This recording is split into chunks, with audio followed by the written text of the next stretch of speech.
So it seems to be a day of return visits to stuff that I've been to obviously months and months ago. Some of you will maybe recognise this section box. This is the one that originally was just secured by tape, and then since then it looks to have been secured by gaffer tape, so I don't know if a kitchen fitter's been nearby, and then obviously somebody else has then put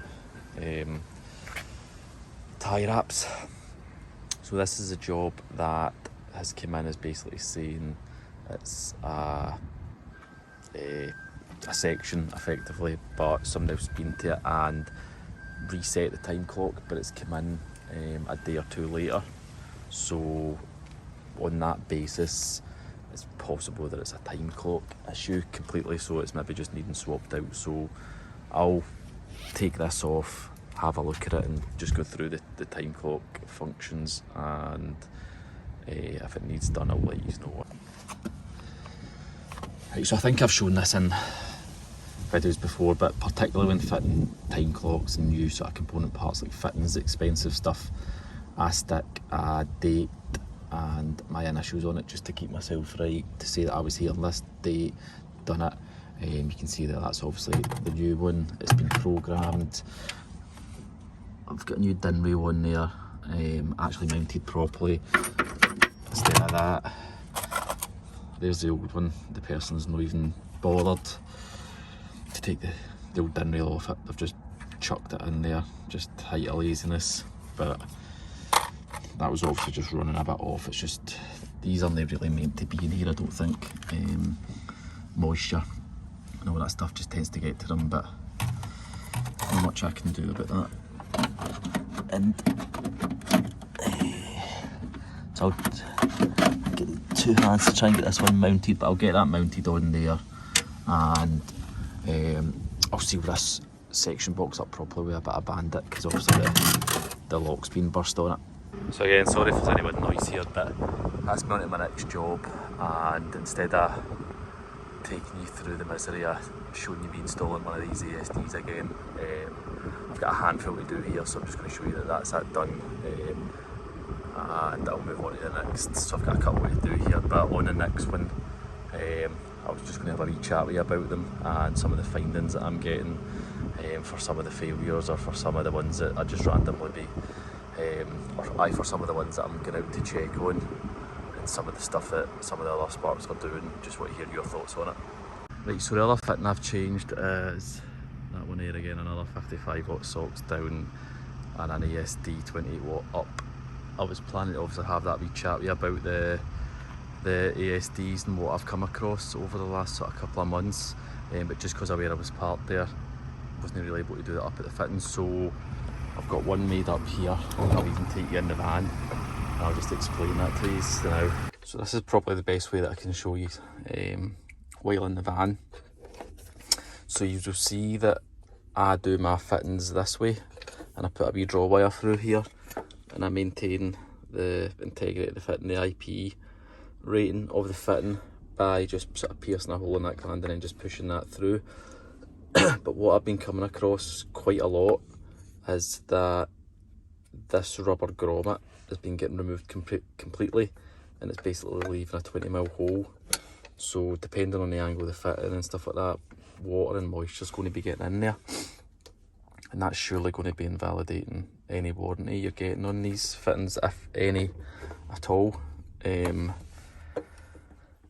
So I've actually came across quite a few failures, and a couple of them have had that removed on them. So I don't know if that's maybe the cause, or if it's just a bad fitting or something like that. But it'll be interesting to know your guys' views on that. Obviously that's not going to be the way that I'll be fitting them at all. I'll be sticking to doing it this way, for as much as it's maybe a wee bit more of a faff. This is the correct way to do it, so that's the way I'm going to do it. The second wee thing was, you probably remember from previous videos that they used to come with a wee packet of anti-tamper screws that, when the lid, if you could actually get the fitting shut over, would basically go in there and there and then once the fitting was sealed up, they were basically covered by them.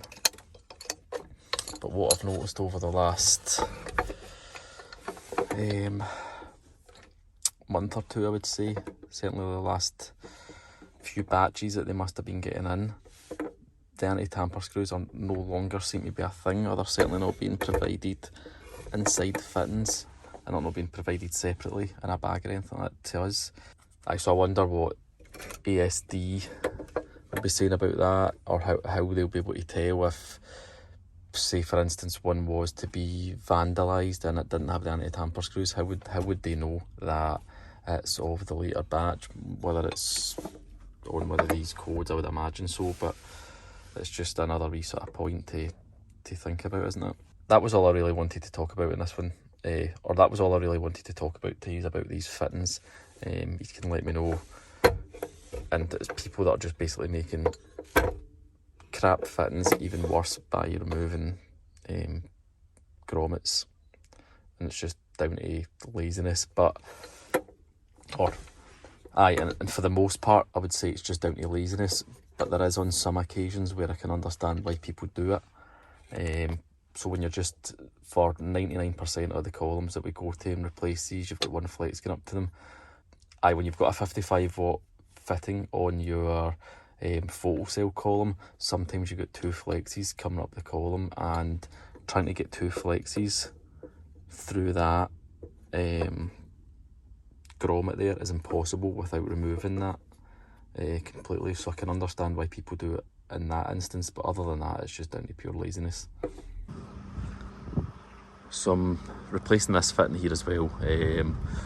It's just more to show you the date on this. So that's what, 21 year old this fitting's been here and working. It's just a report there of being faulty, so that's a pretty good life expectancy, and we'll see how long these ASDs last.